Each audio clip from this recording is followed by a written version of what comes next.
नमस्कार,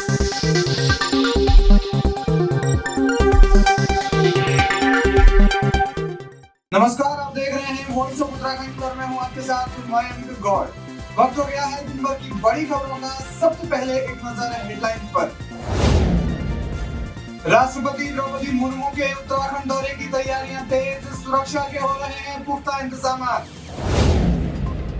होमगार्ड एवं नागरिक सुरक्षा स्थापना दिवस के मौके पर सीएम धामी की होमगार्ड को सौगात। पहल मोबाइल ऐप लॉन्च के साथ की कई महत्वपूर्ण घोषणाएं। चारधाम यात्रा में स्वास्थ्य सेवाओं को लेकर स्वास्थ्य सचिव प्रभारी आर राजेश कुमार ने उठाए सवाल। सीएम धामी ने कहा, स्वास्थ्य संबंधित सारी समस्याओं का किया जाएगा निदान। सोशल मीडिया पर सांप्रदायिक भावनाएं भड़काने के मामले में पुलिस ने कसी कमर, की जाएगी तत्काल कार्यवाही। और अब खबरें विस्तार से। राष्ट्रपति द्रौपदी मुर्मू के दौरे को लेकर उत्तराखंड के अतिरिक्त पुलिस महानिदेशक डॉक्टर वी मुरुगेशन ने बताया कि महामहिम का दौरा 8 दिसंबर को सुनिश्चित हुआ है। इनकी सुरक्षा व्यवस्था को चाक चौबंद करने के लिए दर्जनों आईपीएस समेत तमाम विंग के आर्म्ड फोर्सेस की तैनाती सुनिश्चित की गई है। राष्ट्रपति द्रौपदी मुर्मू 9 दिसंबर को 4:40 पर वापस दिल्ली के लिए प्रस्थान करेंगी। उत्तराखंड में होमगार्ड एवं नागरिक सुरक्षा स्थापना दिवस के मौके पर मुख्यमंत्री पुष्कर सिंह धामी ने महत्वपूर्ण घोषणाएं की है। इस दौरान पहल मोबाइल ऐप लॉन्च किया गया है, जिसमें होमगार्ड मानसिक तनाव, ड्यूटी के समय आने वाली परेशानियों के बाबत जानकारी ले सकेंगे। ड्यूटी के 24 घंटे के भीतर घायल या बीमार होने वाले होमगार्ड स्वयंसेवकों को पूरे सेवा काल में चिकित्सालय में भर्ती होने पर अधिकतम 6 महीने तक ड्यूटी भत्ता प्रदान किए जाने की घोषणा की गई है। आज मैं सबसे पहले तो होमगार्ड्स दिवस के अवसर पर सभी हमारे अधिकारी गणों को, सभी हमारे जवानों को, उनके सभी पारिवारिक जनों को बहुत शुभकामनाएं देता हूं, बहुत बधाई देता हूं। और हमारे होमगार्ड्स के जो जवान हैं वो जहां कम वहां हम की तर्ज पर लगातार काम करते हैं। चाहे कोई भी हमारे यहाँ पर आने वाला ऐसा कालखंड हो जिसमें उनकी आवश्यकता पड़ी हो, जहाँ पर भी चाहे कानून व्यवस्था की स्थिति हो या कोरोना की महामारी की व्यवस्था हो या चुनाव के समय में निर्वाचन की ड्यूटी हो, हमारे प्रदेश के अलावा अन्य प्रदेशों में भी उनके द्वारा अपना योगदान लगातार दिया जाता है। और आज धीरे धीरे जो होमगार्ड्स हमारा पूरा महकमा है वह धीरे धीरे आगे बढ़ रहा है और बहुत अच्छा प्रदर्शन आज यहाँ पर उनके द्वारा किया गया है। बहुत सारे प्रयास उनके द्वारा किए जा रहे हैं। तो निश्चित रूप से आज जो मैंने घोषणाएं की हैं उन घोषणाओं के माध्यम से कहीं न कहीं उनका सभी का प्रोत्साहन होगा।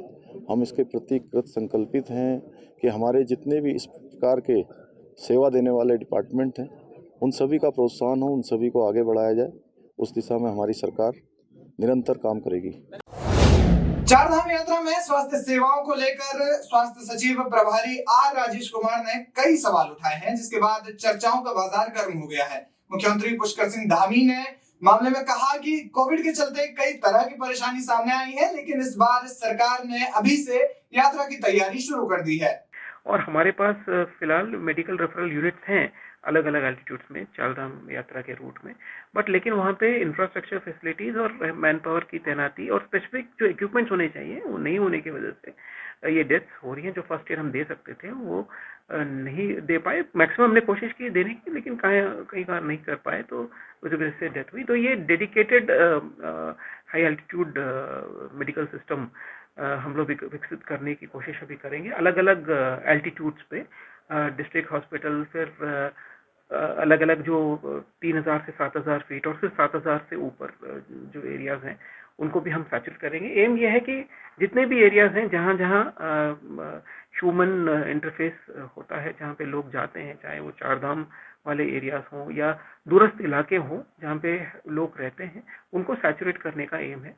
और चारधाम के दृष्टिगत मैं बताना चाहूँगा कि जो भी लोग जाएंगे चारधाम यात्रा, उनकी स्क्रीनिंग भी होगी और ये कोशिश रहेगी कि उनको हम लोग प्रॉपर मेडिकल एडवाइस भी प्रोवाइड करें ताकि जो डेथ रेट्स हैं वो कम। देखिए, पिछली बार की जो यात्रा थी वो हमारे लिए बहुत चुनौतीपूर्ण यात्रा थी। 2 वर्षों बाद कोविड महामारी के बाद यात्रा प्रारंभ हुई थी और बहुत सारे काम अभी हमें और करने हैं। इस बार यात्रा की तैयारी हम अभी से करने वाले हैं और जिससे कि जो अगर कहीं पर जो भी हमारी कमी रही है या हम और बेहतर जो कर सकते हैं उनको और बेहतर करेंगे। 22 फरवरी को मसूरी के चक्राता क्षेत्र में युवक सुनील के हत्याकांड मामले में पुलिस को कोर्ट से पॉलीग्राफ टेस्ट की अनुमति मिल गई है। मामले में एडीजी वी मुरुगेशन ने बताया कि आरोपियों से जानकारी प्राप्त करने के लिए पॉलीग्राफ टेस्ट के लिए कोर्ट में एप्लीकेशन दाखिल की गई थी, जिस पर कोर्ट ने मुहर लगा दी है। तो उसमें कुछ बुजुर्ग अक्यूज्ड भी है, उनको कोर्ट में अपने एप्लीकेशन लगाए पॉलीग्राफ टेस्ट करने के लिए। कोर्ट ने अप्रूव कर दिए हैं। वो 12 तारीख को पॉलीग्राफ टेस्ट होगा हमारे एसटीएफ के वेन्यू पे। वो पॉलीग्राफ टेस्ट है, वो सेंट्रल फोरेंसिक साइंस लेबोरेटरी से आ रही है टीम। संविधान निर्माता डॉक्टर भीमराव अंबेडकर की पुण्यतिथि के अवसर पर राजधानी देहरादून में कार्यक्रम का आयोजन किया गया। इस मौके पर कांग्रेस प्रदेश अध्यक्ष करण माहरा ने घंटाघर स्थित अंबेडकर पार्क में डॉक्टर भीमराव अंबेडकर की प्रतिमा पर माल्यार्पण कर उन्हें नमन किया। इस मौके पर कांग्रेस प्रदेश अध्यक्ष करण माहरा ने कहा कि मौजूदा समय में संविधान खतरे में है। सभी कांग्रेस जनों ने संकल्प लिया है कि वो संविधान की रक्षा करेंगे। देखिए, हमारा सौभाग्य है कि आज भीमराव अंबेडकर जी ने जो संविधान हमें दिया, इस भारत को दिया, निश्चित रूप से आज एक मजबूत नींव उन्होंने हमें देने का काम किया, जिस पे आज इस विशाल देश की एक इमारत हमारी खड़ी है। उनके जो आदर्श है, उनके जो उसूल हैं, उन्होंने जो हमें संविधान के अंदर जो अधिकार कर्तव्य जितने डिटेल में हमें हर भारतीय नागरिक को दिया, निश्चित रूप से वो।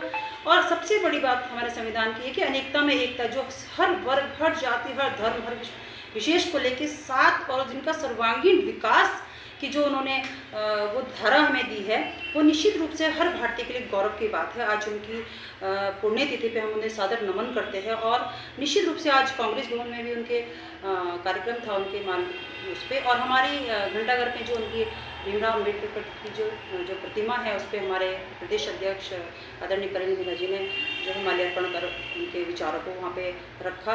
और हर कांग्रेस जन का और हर भारतीय का ये दायित्व बनता है कि जिस तरह से उन्होंने जो रास्ता हमें दिखाया संविधान के रूप में, हम सबको उस पर चलकर निश्चित रूप से अपने राष्ट्र को मजबूत करने में उनका साथ देना चाहिए, उनके आदर्शों को याद करना चाहिए। हरिद्वार एसएसपी अजय सिंह ने सोशल मीडिया पर सांप्रदायिक भावना भड़काने वाली पोस्ट को लेकर जनता से अपील करते हुए कहा है कि बिना सत्यता जाने किसी भी सांप्रदायिक भावना भड़काने वाली पोस्ट पर कमेंट ना करें। उन्होंने कहा कि वर्तमान में हरिद्वार पुलिस द्वारा अपराधियों और अपराध करने के तरीकों पर चौतरफा प्रहार किया जा रहा है। तो चीज़ें एकदम स्पष्ट है, जो सोशल मीडिया हमारा है वो उसका कहीं दुष्प्रयोग ना हो, चूँकि इसमें इतने लाखों करोड़ों लोग जुड़े होते हैं और सबको पास इन्फॉर्मेशन सही नहीं होती है। और सोशल मीडिया को देखते हैं तो ऐसा लगता है कि जो भी सूचना उसमें प्रसारित हो रही है वो सही है। तो किसी भी पोस्ट पर कमेंट तभी करें, मेरा ये अनुरोध किया गया है कि कमेंट तभी करें जब उसकी सत्यता को जान लें।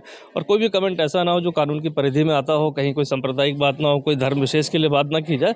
हाँ, कोई अगर अपने विचार हैं वो उसको स्वतंत्र रूप से रख सकता है, साथ ही साथ कोई समस्या है तो आकर मिलकर भी अपनी बातों को कह सकता है, लेकिन कोई ऐसा कृत्य ना करे जिससे जो समाज में वैमनस्य फैले और वो कानून के दायरे में आता हो। सीएम नामी के आदेश पर पूरे उत्तराखंड में हर मंगलवार को तहसील दिवस मनाया जाता है। आज तहसील दिवस में बड़ी संख्या में फरियादियों ने अपनी फरियाद हरिद्वार जिलाधिकारी विनय शंकर पांडे के सामने रखी, जिस पर जिलाधिकारी ने कड़ा रुख अपनाया। जिलाधिकारी विनय शंकर पांडे ने पटवारियों को फटकार लगाते हुए कहा कि यदि वे 24 घंटे के अंदर काम नहीं करेंगे तो उन्हें टर्मिनेट कर दिया जाएगा। ज़्यादातर शिकायतें लैंड रेवेन्यू जो हमारा डिपार्टमेंट है उससे संबंधित है। कहीं पैमाइश को लेकर इशू है और कहीं चक्रोट को लेकर इशू है। तो इसमें एसडीएम सदर को ये डायरेक्शन दिया है कि इसको बड़ी गंभीरता से देखे जाने की ज़रूरत है, ताकि आम पब्लिक को इसकी दिक्कत ना हो और उन्हें तहसील के चक्कर न लगाने। वो लेखपाल का कुछ इश्यूज हैं। यहाँ पर लेखपालों का एक एजिटेशन पूरे प्रदेश में चल रहा है कि वो अपना जो क्षेत्र है उसके बियॉन्ड काम नहीं करेंगे।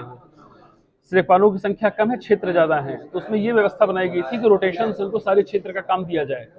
और एसडीएम सदर का कहना है कि इसमें हमने 15 दिन पहले आदेश दिया था, तो मेरी तरफ से बड़ा स्पष्ट कहा गया है कि इसका आप तुरंत इम्प्लीमेंट अपने आदेश का कराइए और कराने के बाद नहीं करते हैं तो उनके विरुद्ध कठोर कार्रवाई की जाए।